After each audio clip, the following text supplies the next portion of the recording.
Friends, நான் ஒரு வாட்டி ஒரு டான்ஸ் பண்ணிப்பேன். அது பார்க்கலன்னா பார்த்துக்கோங்க. இன்னொருத்தையும் நான் அனுப்பியிருக்கேன் டைனோசர் பற்றி, அதையும் பார்த்துங்க. அது இப்போ ரெண்டாவது பாகத்தில் இல்லை, ரெண்டாவது பாகத்துக்கு போகிற டைனோசர் பற்றி. டைனோசர்ஸ் வகைகள் சொல்லப்போம். என்ன வகை தெரியுமா? ஸ்டெகோசாரஸ், நிறைய வகைகள் இருக்கு.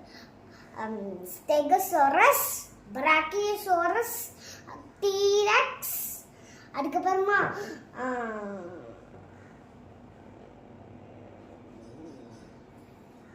வெலோசிராப்டர், ஆப்டல்ராசாரஸ். இதெல்லாமே எனக்கு முடிஞ்ச அளவுக்கு 5 தான் இருக்கு. அதுக்கப்புறமா இன்னொரு பாகம் போடுவோம். அதையும் நாளைக்கு போடுவோம். அதனால நாளைக்கும் நாங்கள் போடுவோம். அதனால நீங்களும் பாருங்க, ஓகேவா?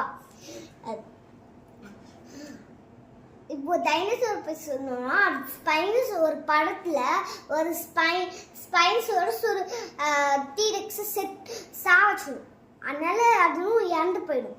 அதனால அது போன உடனே அதாவது கிரீன் டைனோசரை கொண்டதுக்கு அப்புறமா, டீரெக்ஸை கொண்டதுக்கு அப்புறமா கிரீன் அப்புறமா அது ஸ்கின் கலர் டைனோசர் சண்டை போடும்போது அப்படியே சூப்பர்மேன்ல வர மாதிரி சூப்பர்மேன் மாதிரி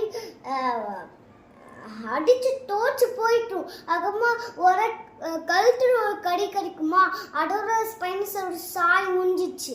அதுக்கப்புறமா அந்த 2 டைனோசரும் சாப்பிடும். இதுதான் கதை, ஓகேவா? அதுக்கப்புறமா டீரெக்ஸ் ஷார்பன் பறக்கிறதுக்குன்னு சொன்னல ஃபர்ஸ்ட், அதனால அது ஷார்ப்பாக இருக்கும். அதுக்கப்புறமா அதோட கீழ் பகுதி இருக்குல்ல, அது ரொம்ப ஸ்ட்ராங்கு. மெகலடான் மாதிரி ரொம்ப ஸ்ட்ராங்கு. ஸ்பைனோசாரஸ்க்கு பிக்கான மொடலை மாதிரியான தலை இருக்கும். அதனால பெருசான வாய் இருக்கும். அதை வச்சு எதை வேணாலும் கப்பலாம். ஆனால் பிரக்கியோசாரஸ் இருக்கு பார்த்தீங்களா, அது ரொம்ப பெருசு. அதாவது வெலோசிராப்டர் தெரியாத ஹைட்டுக்கு. ஏன்னா நிற்கிறதே பெருசு. ஆனால் வெலோசிராப்டர் இவ்வளோதான், அதாவது 5 மீட்டர். அதனால